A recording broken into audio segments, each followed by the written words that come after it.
영상 하나를 보고 말씀 나누도록 하겠습니다. 1924년도 파리 올림픽 할 때에 육상 100m에서 가장 유력한 금메달 후보였어요. 그런데 100m 마지막 결승이 주일에 열리게 됐어요. 그런데 에릭 리델은 주일은 거룩한 날이에요. 하나님의 영광을 체험하는 날이야. Not on glorious Sunday.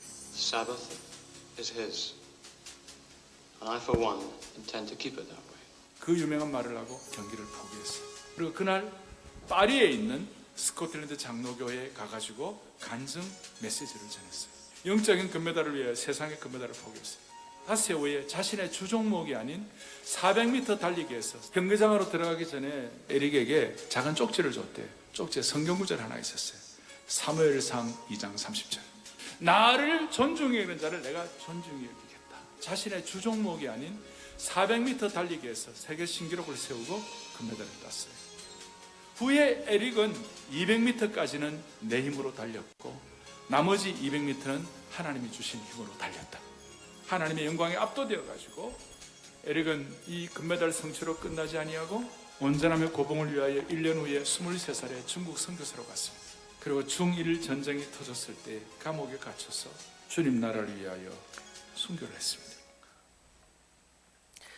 네, 오늘 여러분 스스로에게 한번 자문해 보십시오. 내가 꼰대인가? 이렇게 질문하는 게 더 편할, 분위기 보니까 이렇게 질문하면 안 될 것 같아요. 내가 꼰대가 아니라고 생각하시는 분 한번 손 들어 봐 주세요. 거의 꼰대 수준일 것 같은데 우리들 전부 다. 제가 오늘 에릭 리들의 영상을 보여드렸습니다. 올림픽 대표 선수였지만 올림픽 경기가 주일날 열린다는 그것 때문에 나는 주일날은 하나님의 날이기 때문에 내가 경기에 나갈 수 없습니다. 그래서 경기에 나가지 않았죠. 온 나라가 발칵 뒤집혔어요. 그래서 어떻게 나라를 대표한다는 올림픽 선수가 주일이라고 그거를 너무 고지식한 거 아니야. 나라가 발칵 뒤집히고 얼마나 많이 비난하고 욕을 먹었겠어요. 근데 이분은 가서 간증을 하고, 근데 마침 400m 경기를 해야 될 선수가 자기는 이미 그 이전에 은메달을 이미 다른 경기에서 땄거든요. 그러니까 나는 은메달을 이미 땄으니까 내가 이 400m 경기에 나 대신 네가 나가라 양보를 해준 거죠. 양보를 해줘서 에릭 리들이 400m 경기에 자기 주 경기 종목도 아님에도 불구하고 나갔다가 금메달을 따버렸어요. 그래서 오히려 하나님의 영광이 드러났다라고 하는 영상 여러분 이미 보신 분이 계실 거라고 생각이 듭니다. 그런데 제가 오늘 이걸 통해서 여러분께 말씀드리는 거는 여러분도 에릭 리들처럼 주일이라면 다 포기하고 내려놓으십시오라고 하는 메시지를 말씀드리기 위해서 이 영상을 보여드린 게 아니에요. 자, 오늘 이 영상을 봤을 때 그래 맞아 저렇게 살아야지 라고 마음에서 공감되시는 분이 계십니까? 아니면 어떤 분은 아이 저거는 저 때나 가능하지, 저거는 저 사람이나 가능하지, 요즘 같은 시대엔 저게 안 통하지. 자, 속에 어떤 마음이 더 많이 드십니까? 전 이거를 질문 드리고 싶어서 이 영상을 보여드렸어요. 자, 1번 한번 손 들어 봐 주시겠어요? 그래 주일 열심히 지켜야지. 자, 내리세요. 감사합니다. 아이 저거는 저 때나 가능하지, 요즘 같은 때 어떻게 저게 가능해. 자, 손 들어 봐 주시겠어요? 솔직하게 예 내려주세요. 정직하게 저는 해주셔서 너무 감사해요. 가끔 다른 교회 가면 2번은 거의 안 드세요. 마음은 2번인데 2번 들면 목사님이 이렇게 정죄할까 봐 손을 안 드세요. 우리는 그래도 손 드시는 분들이 계셔서 얼마나 감사한지 모르겠어요. 자, 요즘에는 사실 이 영상 보여드리기가 어려워요. 왜냐하면 물론 에릭 리들은 자기 모든 명예를 포기하고 주의를 지켰다라고 하는 그 얘기를 할 수 있겠지만 요즘 보면 대부분의 많은 사업체나 일하시는 분들이 2교대 아니면 3교대예요. 그런 분들에게 제가 아니 집사님 어떻게 주의를 어길 수 있습니까? 2교대면 다 포기하고 교회 나오셔야죠. 여러분 제가 그럴 수 있겠어요? 3교대 하시는 분들도 마찬가지예요. 아니 집사님 권사님 그래가지고 어떻게 집사님 권사 될 수 있겠어요? 명찰 떼세요. 제 일해 버리십시오 하면 얼마나 많이 상처를 입으시겠어요. 요즘 같은 시대에는 그것이 어렵습니다. 그런데 더 나아가서 요즘에는 부모님들이 청소년들한테도 그래요. 많은 국가고시가 대부분 또 주일날 껴있대요. 많은 국가고시를 포기하고 주일날 예배 드려라? 그거 못해요. 부모님들도 감히 못합니다. 제가 어렸을 때도 마찬가지로 우리 부모님 세대도 장로님이고 집사님이고 권사님임에도 불구하고 당신 자녀들은 교회 나오는 걸 싫어했어요. 야, 왜 교회를 나와? 그날 공부해야지. 그런 일들이 굉장히 비일비재했었습니다. 저는 그 영향에 지금 미치고 있다고 생각이 들어요.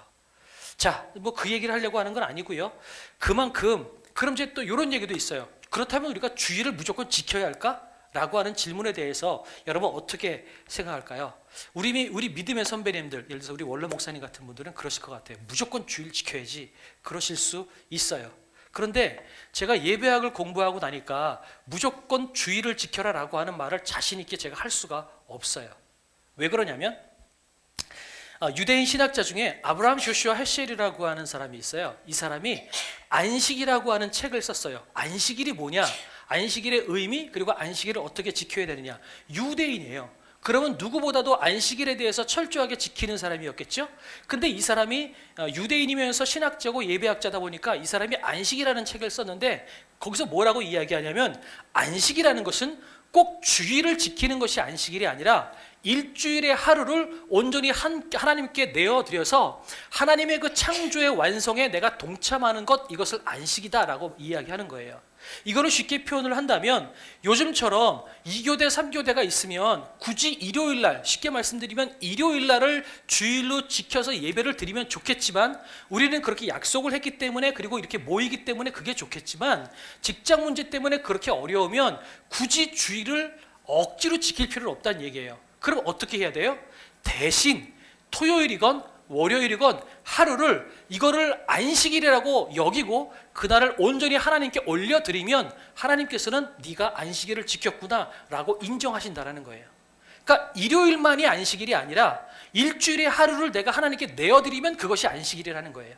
이런 예배학적인 이런 개념 때문에 요즘에 몇몇 교회에서는 그런 분들을 위해서 똑같은 주일 예배를 토요일 날과 월요일 날 동시에 드리기도 해요. 예컨대 윌로우 크릭 교회나 미국의 새들백 교회 같은 경우는 똑같은 주일 예배를 토요일 날, 월요일 날 똑같이 드려요. 똑같은 예배를 토요일, 월요일, 주일 3일을 연속을 드려서 3교대 하시는 분이라도 언제든지 하루를 주님께 드리고 예배할 수 있도록 내어드리게 기회를 드리고 있습니다.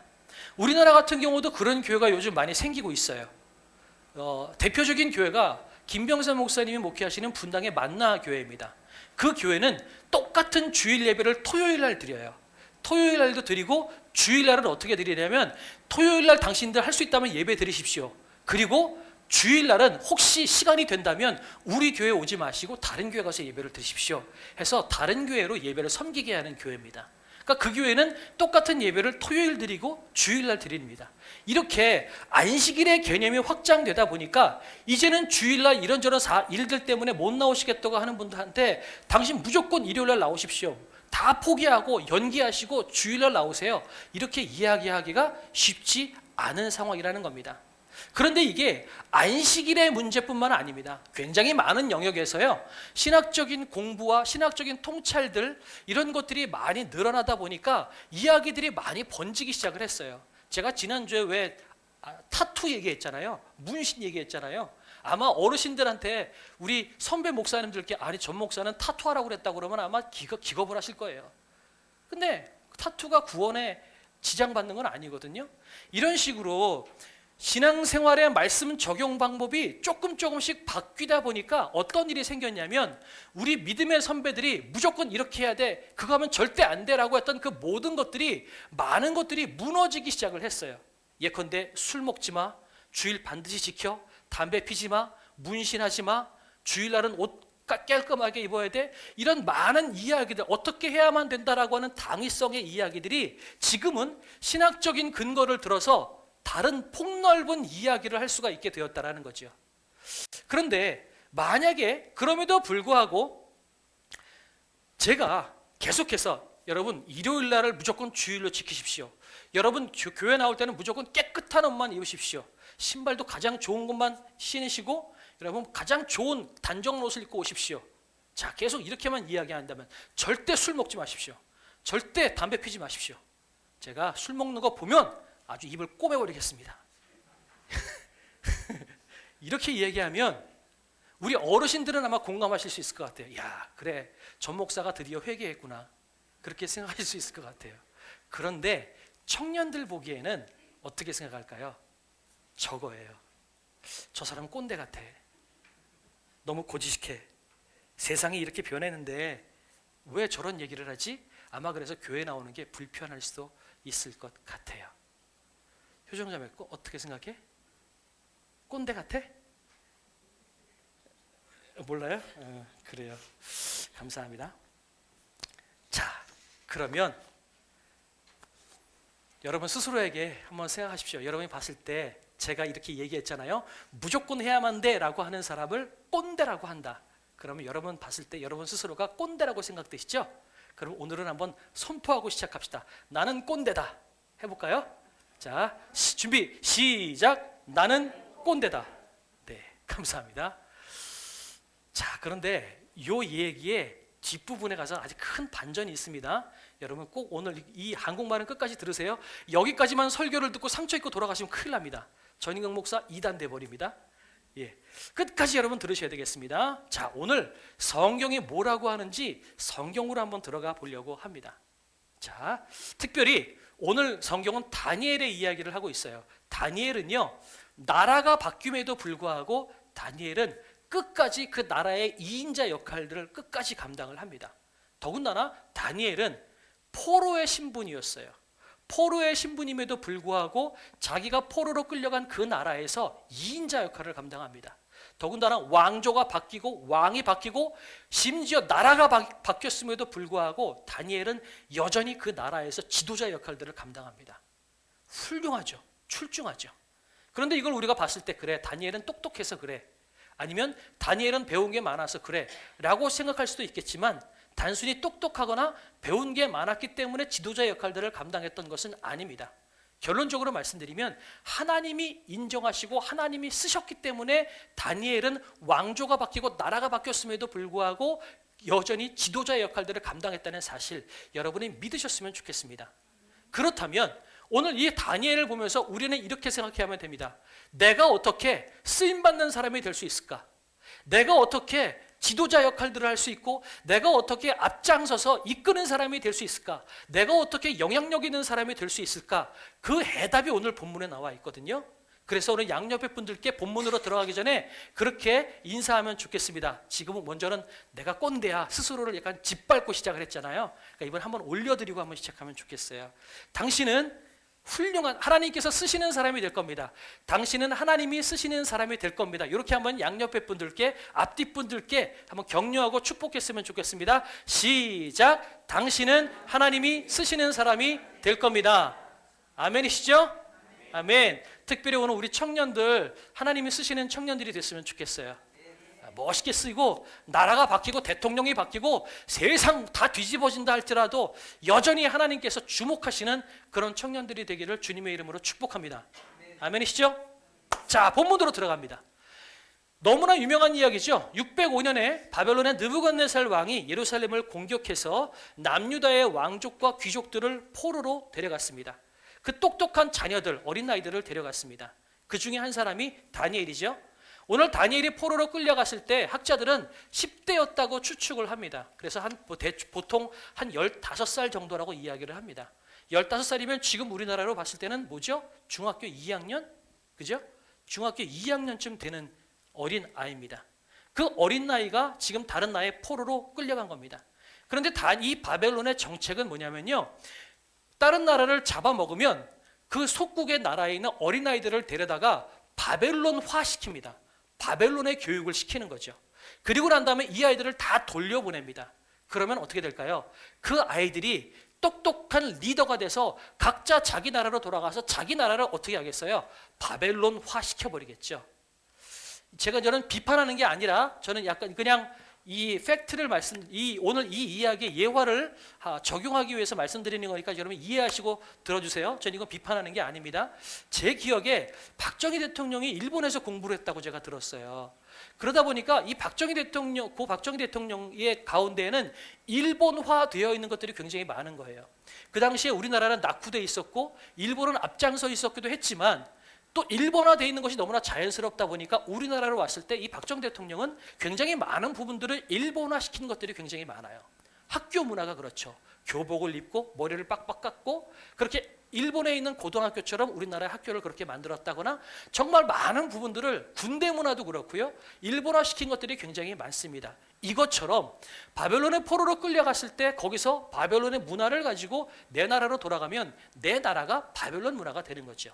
이렇게 바벨론의 포로들을 교육시키는 그런 문화가 있었기 때문에 다니엘도 끌려가서 지금 그렇게 교육을 받는 거예요. 근데 문제가 있어요. 유대인들은요, 청소년 때, 청소년이 되기 전에 누구나 다 모세오경을 암기하게 됩니다. 더 나아가서 못해도 레위기는 암송을 합니다. 여러분 레위기 한번 보세요. 여러분 읽기만 하면 졸리잖아요. 근데 그 졸린 레위기를 걔네들은 암송을 해요. 유대인들은 모세오경을 성인이 되기 전에 무조건 암송해야만 됩니다. 그러니까 유대 아이들은 하나님이 우리의 주님이시다, 우리의 주관자이시다라고 하는 그 철저한 인식 가운데 자라났던 사람들입니다. 모세오경이 머릿속에 창세기, 출애굽기, 레위기, 민수기, 신명기가 토시 하나 틀리지 않고 머릿속에 다 기록되어 있는 아이들이 유대의 아이들입니다. 그러니 이 다니엘 같은 경우는 15살 정도의 포로로 끌려갔으니까 이미 머릿속에는 하나님이 우리의 왕이시다라고 하는 것들이 박혀 있을 거라는 말이죠. 모세오경이 머릿속에 들어가 있는 거예요. 그런데 와가지고 바벨론의 교육을 시키니까 이 다니엘 입장에서는 이게 머릿속에 들어오겠어요? 안 들어왔을 거예요. 왜냐하면 이 바벨론의 문화는요, 귀신의 문화예요. 신화를 공부해야만 돼요. 별을 보고서 점을 치기도 하고요. 그 다음에 짐승을 갈라서 짐승의 내장을 꺼내놓고 짐승의 내장을 가지고 점을 쳐요. 이게 바벨론의 문화예요. 이런 미신 같은 문화, 점성술, 그 다음에 그런 귀신의 문화, 이런 많은 문화들을 가지고 배워야 되는데 하나님이 우리의 왕이시다라는 것을 철저하게 배웠던 이 다니엘의 입장에서 그게 과연 머릿속에 들어가겠냐라는 거죠. 아마 배우긴 했으나 안 들어갔을 것 같아요. 그런데다가 이 다니엘 같은 경우는 생각해 보세요. 하나님이 우리의 왕이셔, 하나님은 택한 우리 백성을 포기하지 않으셔, 이런 철저한 교육 가운데 왔는데 내 나라가 망해버렸단 말이죠. 포로로 끌려왔어요. 그러면서 이런 생각했겠죠. 그래, 포로로 끌려갈 수 있지. 그러나 하나님이 우리의 왕이시니까 난 금방 돌아갈 거야. 그런데 웬걸요? 내가 돌아갈 거라고 생각을 했는데 우리 왕이 끌려오네요. 이 유대인의 왕이 마지막에 포로로 끌려오죠. 조금 있으니까 어떤 소식이 들려요? 예루살렘이 무너지고 망했다는 소리가 들립니다. 청천벽력 같은 소리, 내 고향, 내 나라가 없어졌다는 소리가 들리는 거죠. 여러분, 청소년의 시기에 자기의 터전이 없어지고 자기가 철석같이 믿었던 신앙이 없어지는 그런 상황 가운데 지금 다니엘이 놓여 있다라는 겁니다. 더군다나 더 비참한 일이 생겼어요. 다니엘의 이름이 바뀝니다. 뭘로 바뀌죠? 벨드사살로 바뀝니다. 벨드사살. 여러분, 다니엘의 이름이 뭔지 아세요? 하나님은 나의 심판자다라고 하는 이름이에요. 다니엘의 뜻은 하나님이 나의 심판자다. 그런데 벨드사살은 뭘까요?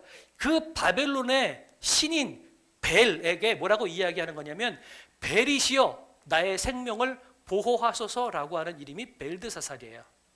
그러니까 다니엘은 청소년이 될 때까지 자기의 이름을 부를 때마다 자기 이름을 통해서 다니엘은 뭘 고백했어요? 하나님이 우리의 심판자다, 하나님이 우리와 함께 하신다, 하나님이 우리의 전능자이시다, 이렇게 고백을 하다가 한순간에 포로로 끌려와서 뭐라고 이야기하냐면 벨의 신이시여 나를 보호하소서, 이렇게 이야기하는 거죠.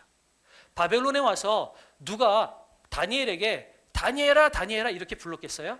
아마 다니엘의 세 친구들 아니고 그 측근에 있는 유대인 몇 명 말고는 아마 다니엘이라고 부르지 못했을 거예요. 그러면 다니엘은 이때서부터 나이가 들은 그 모든 순간까지 계속해서 다니엘을 뭐라고 불렀겠어요? 벨드사사라 벨드사사라 이렇게 불렀겠죠. 무슨 얘기예요? 벨이시여 내 생명을 구원하소서, 벨이시여 내 생명을 구원하소서, 지금 이렇게 지금 이야기하고 있는 거예요. 그 다니엘은 정말 비참한 인생인 것 같아요. 왜냐하면 자기는 잘해도 손해고 못해도 손해예요. 왜요? 자기가 잘하면 사람들이 뭐라고 이야기했어요? 야, 벨드사살이 역시 잘했어. 그 무슨 얘기하고 있는 거예요? 내 생명을 구원하소서 벨의 신이시여, 그것이 잘했다는 이야기하는 거예요. 내가 잘할 때마다 벨 신이 찬양을 받는 거예요. 그러니 다니엘 입장에서는 이러지도 못하고 저러지도 못하는 이 절체절명의 참 비참한 인생 가운데 있는 거죠. 그런 상황 가운데에서 다니엘이 뭐라고 이야기하는지 한번 볼까요? 쭉 넘어가 볼게요. 쭉 넘어가서 자, 같이 한번 읽어볼까요? 시작. 다니엘은 뜻을 정하여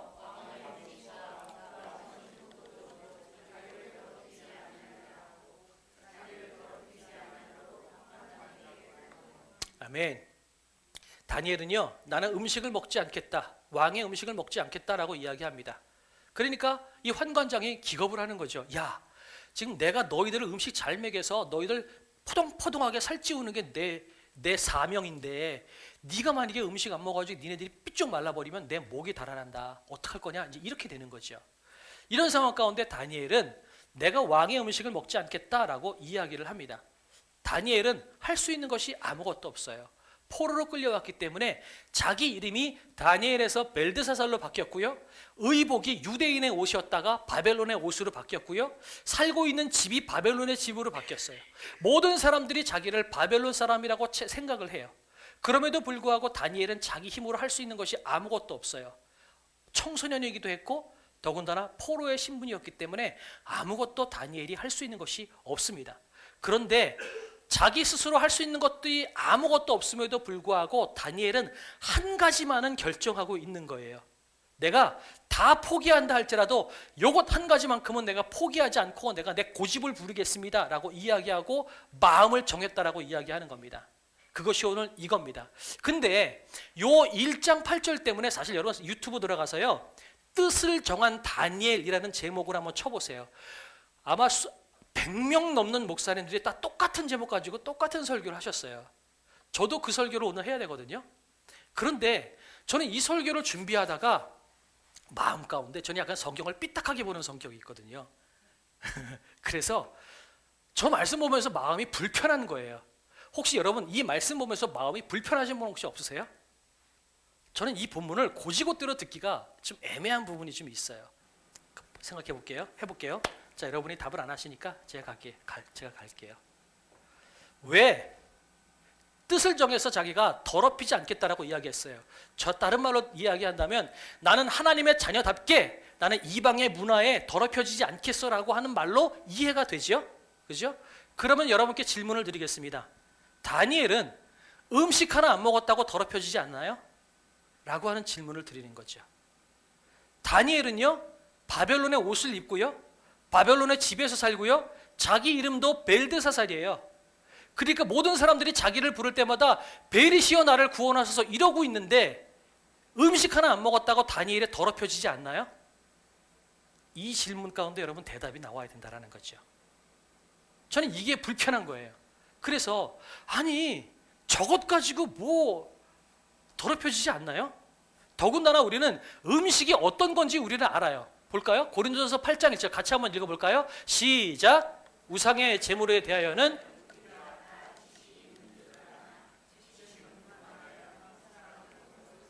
예, 8장 8절 시작.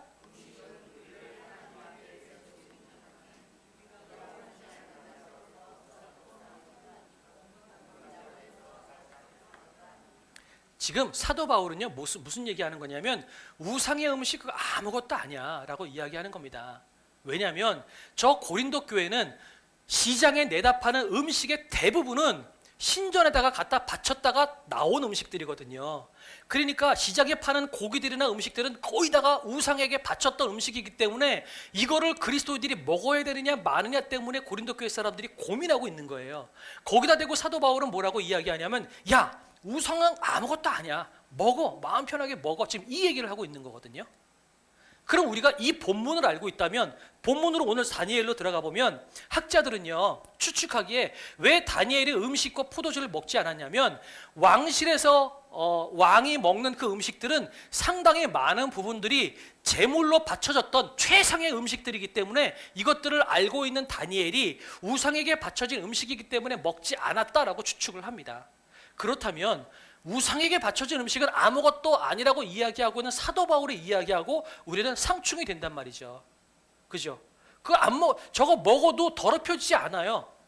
내가 저것을 아무것도 아니라고 생각하고 하나님이 더 주권자가시고 더 힘이 있고 전능하신 분이라고 믿고 먹으면 우상의 제물은 아무것도 나에게 영향을 미치지 않습니다. 그렇다면 다니엘이 굳이 저렇게 할 필요가 있었을까요?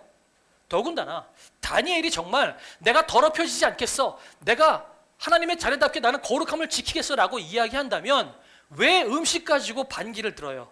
그 이전에 벨드사살이라고 이름을 줬을 때부터 나는 하나님의 자녀다, 나는 하나님께서 심판자라고 하는 다니엘이라고 하는 이름을 고집하겠어라고 그때서부터 반기를 들었어야지, 왜 이름 바꿀 때 가만히 있고 옷 바꿀 때 가만히 있고 막판에 음식 먹으라고 하니까 그것 가지고 반기를 들어서 딴 때는 아무 소리도 안 하고 있다가 음식 먹으라고 하니까 나는 왕에게 바쳐진 음식 못 먹겠습니다라고 이야기하냔 말이죠. 여기에 우리는 질문이 있는 거예요. 그게 진짜 하나님의 백성다운 모습 아니겠어요? 그렇게 해야 진짜 뜻을 정했기 때문에 하나님이 복 주셨다라고 우리가 이야기할 수 있지, 다른 거는 다 그대로 해놓고선 겨우 음식 하나 거부했다고 하나님께서 뜻을 정한 다니엘이라고 인정할 수 있었을까? 이 질문 가운데에서 이게 해결이 안 되는 거죠. 그러다가 오늘 이렇게 생각을 했어요. 원래는 제가 그리스도의 작은 몸부림이라고 하는 제목을 줬잖아요. 이렇게 한번 해보겠습니다. 따라 읽어볼까요? 시작. 하나님은 우직한 사람을 사용하십니다. 자, 이건 뭐냐면 포로의 신분이 이 다니엘이 스스로 결정할 수 있는 건 아무것도 없습니다. 이름을 바꿔도 거부할 수 없고요, 옷을 바꿔도 거부할 수 없습니다. 왜냐하면 힘없는 청소년이었기 때문에, 포로였기 때문에 다니엘이 할 수 있는 것은 아무것도 없어요. 그런데 다니엘이 다른 거는 다 거부하지만 내가 요것 하나만큼은 내가 포기하지 않겠다라고 하는 자존심 하나는 지키는 겁니다. 여러분, 자존심이라는 게 있죠. 내가 다른 건 다 고개를 숙여도 내가 이것만큼은 포기하지 않겠어라고 하는 내 속에서 무너지고 싶지 않은, 꺾고 싶지 않은 자존심이 있단 말이죠. 저는 다니엘이 그걸 했다고 생각을 하는 거예요. 뭐냐? 내가 다른 거는 다 포기하겠어. 내가 포로기 때문에 다른 건 아무것도 할 수 없어. 그러나 내가 이것 하나만큼은 내가 끝까지 포기하지 않겠어라고 거부하는 것이 있다는 거죠. 그래서 음식을 구별하면서 뭐라고 이야기하는 거냐면, 다니엘은 지금 내가 아무것도 할 수 없는 포로의 신분이지만 내가 하나님의 백성답게 내가 이것만큼은 내가 포기하지 않아서, 음식만큼은 내가 내 뜻을 굽히지 않아서 음식을 통해서 하나님만이 나의 주관자라고 하는 내 고백을 내가 포기하지 않겠어라고 다니엘이 고백하고 있는 거라는 거예요. 다 할 수 없어요. 아무것도 할 수 없어요. 그런데 다 꺾어버리면 내가 그리스도인이라는 그런 정체성을 뭘로 드러낼 거냔 말이에요. 그러니 다니엘은 다 포기하고 다 꺾어도 내가 요거 하나만큼은 내가 포기하지 않겠어. 다 바뀌어도 음식 하나만큼은 내가 바꾸지 않겠어. 여러분, 다니엘은 작은 몸부림을 치고 있다는 겁니다. 다니엘은 이 음식에다가 자기의 신앙 고백을 담고 있는 거예요. 왜요? 나는 하나님의 백성이니까. 저 벨이 나의 신이 아니라 하나님이 나의 신이시고 하나님이 나의 주관자라는 이 고백을 나는 이 음식에다 담아서 요거를 볼 때마다 나는 채소를 먹으면서 나는 하나님이 나의 왕이시고 하나님이 나의 주관자다라고 하는 고백을 다니엘은 하고 싶다라는 거예요. 그래서 환관장에게, 그 왕한테 하나님이 나의 주관자라고 하는 이 고백을, 이 작은 외침을 하고 싶어서 내가 이 음식은 먹지 않겠습니다라고 고백하는 거예요. 우리 일제치하 때 일본 사람들이 창씨 개명을 했습니다. 우리나라의 모든 문화를 일본화시키려고 많이 했었습니다. 그런데 그 틈바구니 속에서 어떤 사람들은 나는 이 상투만은 포기하지 않겠어라고 하는 사람들도 있었고요, 어떤 사람은 내가 식사 예절만은 포기하지 않겠어라고 이야기하는 사람도 있었고, 어떤 사람은 내가 이 태극기만은 버리지 않겠어라고 하는 사람이 있었습니다. 그런데 거꾸로 뒤집어 보면요, 아니 그깟 식사 하나 바꾸는 게 뭐가 대수라고, 그깟 식사 이름 하나 바꾸는 게 뭐가 대수라고, 그깟 태극기 하나 관직하는 게 뭐가 대수라고, 그렇게 남들은 생각할 수 있겠지만 적어도 그 사람에게는 그 식사 문화가, 그 상투가, 그 태극기가 자기의 정체성을 붙잡고 있는 마지막 최후의 보루였다는 거예요. 그래서 다른 사람들이 보기에는 아무것도 아닌 것 같이 보일지 모르지만 자기에게는 나는 다 포기해도 요것 하나만큼은 포기할 수 없어라고 하는 그 하나가 있었다는 거죠. 바로 그것처럼 오늘 다니엘이 이야기하고 있는 거예요. 내가 다 포기해도 이것 하나만큼은 내가 포기할 수 없겠어. 내가 이것까지 포기해버리면 내가 하나님의 자녀라는 정체성을 내가 드러낼 방법이 없어. 다니엘은 그래서 마지막까지 그리스도인으로서의 자존심, 하나님의 자녀로서의 자존심을 이 음식에다 투영해서 내가 이것만큼은 내가 하나님의 자녀임을 보여주겠어라고 지금 다니엘은 자존심을 지키고 있는 거예요. 저는 이것을 이렇게 얘기하고 싶어요. 다니엘은 지금 최후의 발악을 하고 있는 거예요. 그런데 이 다니엘이 최후의 발악을 하고 있는 이 마지막 몸부림을 하고 있는 이 다니엘을 하나님이 사용하셨다라는 거예요. 다니엘서를 가만히 보면 다니엘이 다른 모든 사람들보다 나은 게 별로 없어요. 근데 왜 하나님께서 다니엘을 쓰셨을까? 굳이 하나를 찾자면 다니엘은 우직한 사람이었어요. 자존심 하나만큼은 지키고 있었던 사람이라는 거예요. 내가 다 포기해도 이것 하나만큼은 포기하지 않겠어라고 끝까지 붙들고 있었던 그거 하나가 다니엘에 있었다는 거예요. 하나님은 그것을 사용하신다는 거예요. 에릭 리들, 다른 사람들이 이야기할 수 있어요. 우리 같은 사람들이 보면 그렇게 생각했죠. 아니, 나라를 대표하는 사람인데 그거 한번 포기하고 차라리 금메달 따서 하나님께 영광 돌리는 게 훨씬 더 낫지. 왜 그걸 경기를 포기해가지고 욕먹고 꼴통 그리스도인이라고 욕먹게 만들어? 우리는 그렇게 생각하지 않겠어요? 고리타분한 그리스도인이라고 아마 요즘 같으면 손가락질 당할 거예요. 손흥민 선수가 제가 알기로 크리스찬이라고 알고 있거든요.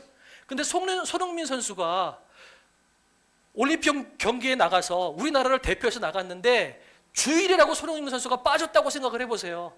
여러분, 저나 여러분이나 똑같은 생각할걸요? 아니, 교회 하면 나가지. 너 빠져가지고 우리나라 축구 경기에 지면 얼마나 손가락질 당하겠어. 똑같은 생각하지 않겠어요? 얼마나 고리타분하다고 생각하겠어요. 근데 하나님은요, 우직한 사람을 사용하세요. 끝까지 그리스도인으로서 자존심을 지키고 있는 그 사람을 하나님께서 사용하신다라는 거죠.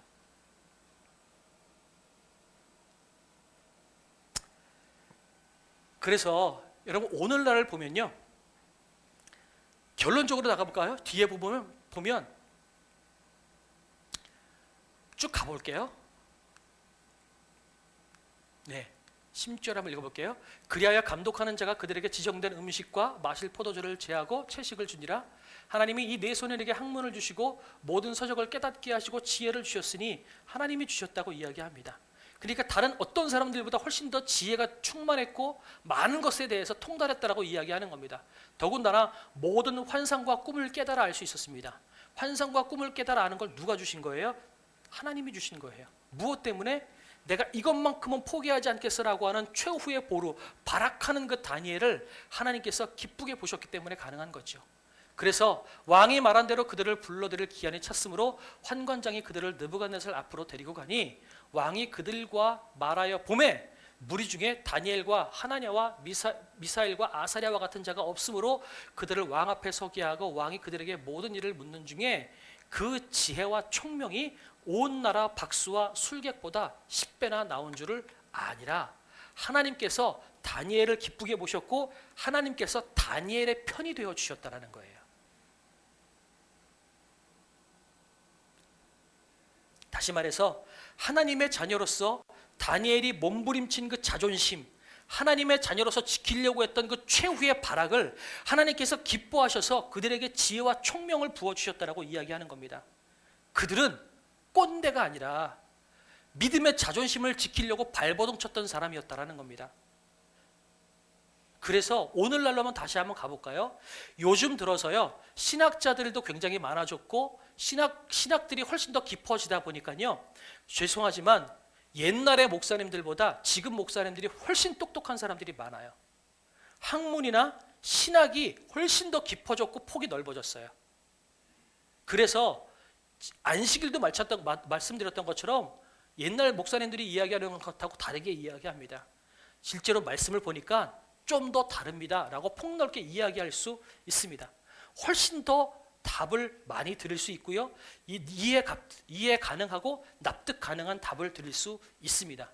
그만큼 훨씬 더 똑똑해졌습니다. 그렇다면 열매들을 한번 볼까요? 예전의 목사님들보다 지금의 목사님들이 목회하고 있는 지금 시대에 우리나라는 어떻게 되어 있을까요?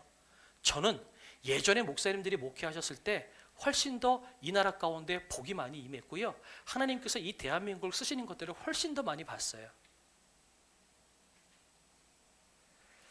우리는 그 예전의 목사님들을 보면서 아유 꼰대 같은 목사님들, 고리타분한 신앙 갖고 계신 목사님들이라고 생각할지 모르지만요, 여러분, 하나님은 그분들의 그 고리타분해 보이는 그 자존심, 그거를 하나님께서 기쁘게 보셨고 그것을 통해서 하나님께서 일을 하셨다고 저는 생각이 듭니다. 새벽기도 안 드려도 되죠. 전 세계적으로 새벽기도 드리는 나라가 우리나라밖에 없어요. 근데 왜 그렇게 우리나라는 새벽기도를 고집하는지 모르겠어요. 그런데 그렇게 고리타분하게 새벽기도를 지키는 우리나라만큼 삽시간에 급속도로 하나님께서 주시는 복을 누리고 복음이 전파된 나라가 없어요. 그럼 이건 우리가 뭘로 해결하겠냐라는 거죠.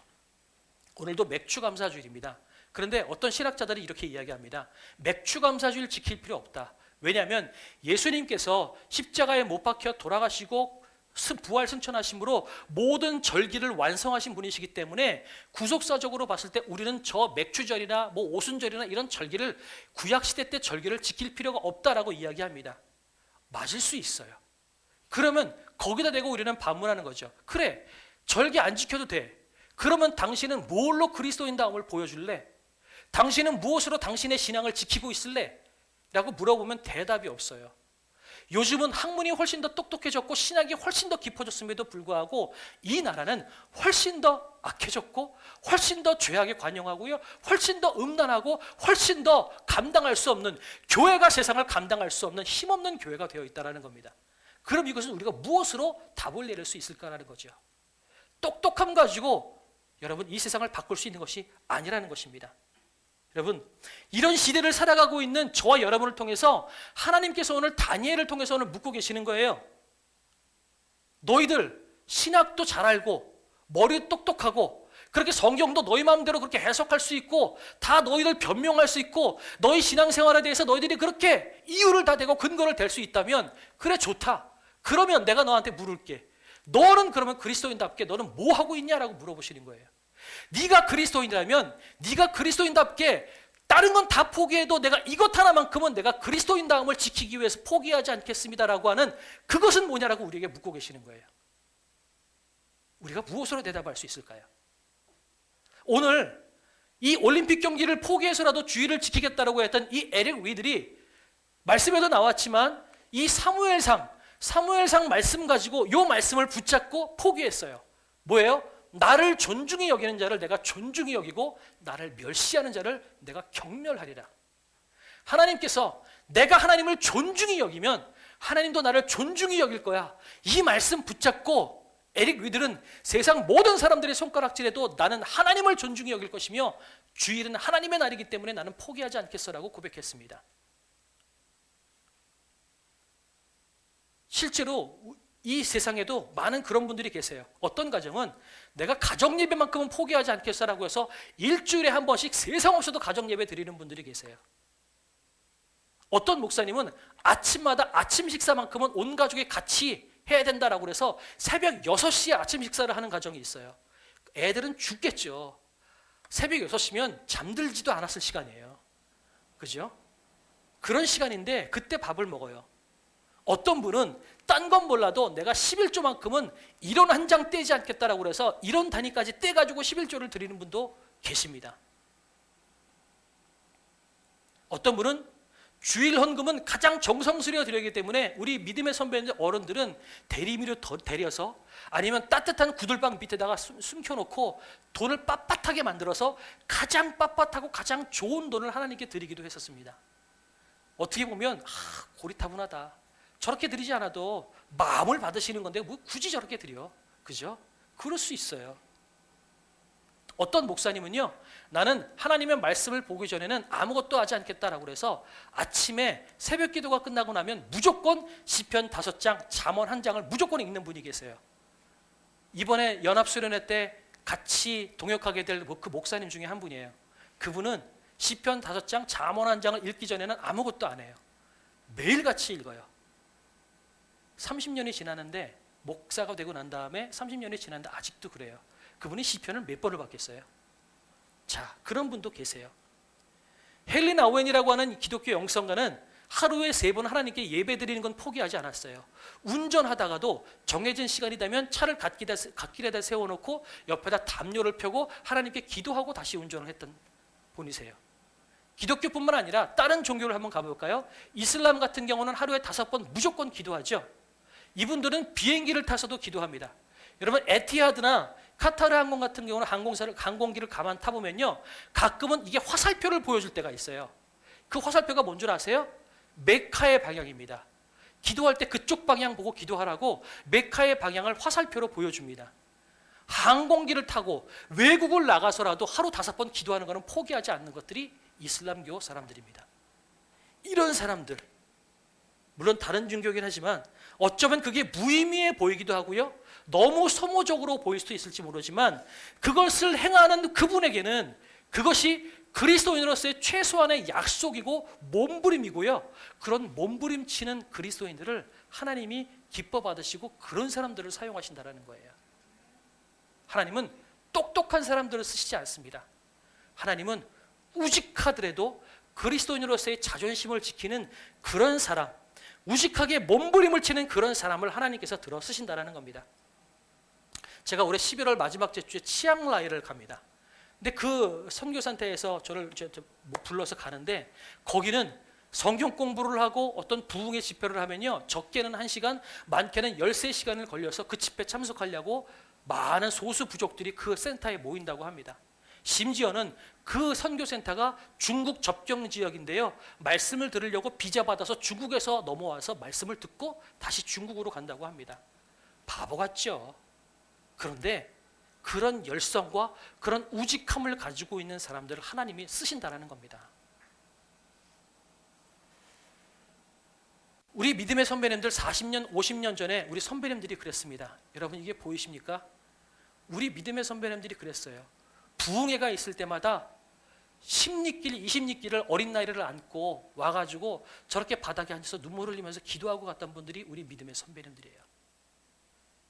저 할머니 주름살이 자글자글하고 자기 몸 하나 가눌 수 없을 만한 힘이라 할지라도 기도의 시간만 되면 기도하는 사람들, 이런 믿음의 고지식함, 믿음의 우직함을 지켜낸 저분들로 인해서 하나님께서 이 나라를 쓰셨다고 저는 믿습니다. 하나님이 찾으시는 사람은요, 비록 우리의 몸은 이 땅에 살지만 우리의 마음은 이 땅에 살지 않기로 결정하는 사람들인 겁니다. 다른 모든 것들이 다 무너진다 할지라도 내가 그리스도인으로서 이것 하나만은 지키겠노라고 선포하고 다짐하는 그 사람을 통해서 하나님께서 역사하고 계시는 것입니다. 하나님의 말씀을 내 삶의 기준으로 정하고 뜻을 정한 다니엘, 다른 거는 다 무너진다 할지라도 내가 이것 하나만큼은 포기하지 않아서 내가 이것을 통하여서 내가 하나님의 백성인 것을 내가 드러내겠어라고 우직하게 그 자리를 지키는 그 사람을 통해서 하나님은 사용하십니다. 왜 우리가 힘이 없을까요? 왜 우리가 역사함이 없을까요? 어쩌면 우리가 그리스도인으로서 지키겠노라고 하는 자존심 다 무너뜨리고 모든 것 가운데 세상과 연합하고 모든 것 가운데 세상과 동화되어서 살기를 원하는 그 마음 때문에 하나님이 쓰시지 않는 것일 수 있어요. 어떤 사람은 나는 주일만큼은 포기하지 않고 지키겠어. 세상 목에 칼이 들어와도 주일만큼은 주의 제단 앞에 나와서 예배드리겠어 라고 하는 분도 계세요. 어떤 분은 내가 하루에 1시간씩 기도하는 것만큼은 포기하지 않겠어 라고 하는 분도 계시고요. 어떤 분은 내가 하루에 말씀 읽는 것만큼은 내가 포기하지 않겠어. 여러분, 그런 크고 작은 결단들을 하는 사람들이 있고요. 그 결단들이 누군가 보기에는 바보 같고 누군가 보기에는 무의미해 보이는 것 같을지 모르지만 하나님은 그런 사람들을 귀히 여긴다는 거예요. 여러분께 질문합니다. 여러분은 그리스도인다움을 무엇으로 지키고 계십니까? 2교대하고 3교대하면 주일 안 나와도 돼요. 맞아요. 안 나와도 돼요. 어려우시면 11조 안 드려도 돼요. 저는 돈이 없는데 대출 받아가지고 11조 드리는 거 그렇게 하지 말라고 말씀드려요. 하나님도 싫어하실 것 같아요. 그러면 이것저것 다 아니라고 하면 그러면 여러분은 그리스도인다움을 무엇으로 증명하시겠습니까? 하나님 앞에 내가 하나님을 사랑합니다. 주님만이 나의 주인이십니다라고 고백하는 그것을 여러분 무엇으로 보이시겠냐라는 거예요. 여러분이 손에 들고 있는 성경책, 여러분이 메고 있는 십자가 목걸이, 여러분 그것 가지고는 여러분이 그리스도인다움을 증명해낼 수가 없습니다. 하나님께서 오늘 다니엘을 통해서 물으십니다. 너는 무엇을 통해서 그리스도인다움을 보여줄래? 무엇을 통해서 고집 다 꺾어도 하나만큼은 꺾지 않고 지키겠노라고 다짐한 그거 너는 무엇이 가지고 있을래? 이렇게 이야기합니다. 지금 대한민국의 많은 교회들이 힘을 잃어가는 이유는 우리가 어느 것 하나도 하나만이라도 지켜야 되는데 하나도 지키지 못하고 모든 것들을 다 꺾어버렸기 때문에 힘을 잃은 것은 아닐까라는 생각이 듭니다. 고민해 보십시오. 저도 오늘 이 말씀을 준비하면서 나도 생각해 봤어요. 나는 목사답게, 하나님의 자녀답게, 목사답게 내가 뭘 지키고 있을까? 저는 평일날 우리 원로 목사님은 아마 안 그랬을 것 같은데 목사는 이래야지라고 하면서 평일날도 양복 입으셨을 거예요. 그죠? 저는 추리닝 입고 다녀요. 아이 뭐 목사라고 그래서 뭐 양복 입을 필요 있어? 편하게 살면 되지. 맞아요. 편하게 살면 돼요. 그러면 이것저것 다 바꾸고 무너뜨려 버리면 나는 목사를 무엇으로 증명해내지? 해보니까 별로 보이질 않아요. 그래서 이거 말씀 준비하면서 죄송하지만 지킬 수 있을지 없을지 최선을 다해서 지켜보겠다고 다짐하면서 그래 다시 한번 오전 시간표를 다시 한번 짜고 하나님 내가 이것만큼은 포기하지 않겠습니다. 결단하고 기도했어요. 여러분은 그리스도인답게 다른 건 다 포기해도 이거 하나만큼은 포기하지 않겠노라고 하는 그것 무엇으로 결단하시겠습니까? 사람들이 야 너 교회 다니는 사람 맞네, 그리스도인 맞네, 무엇을 보고 여러분을 그렇게 판단할 수 있을까요? 그것조차 없다면 여러분이 그리스도인이 맞으십니까? 하나님이 나의 주인이시라고 고백하는데 하나님이 여러분의 주인 맞으십니까? 하나님께서 오늘 묻고 계십니다. 잠깐 기도할까요?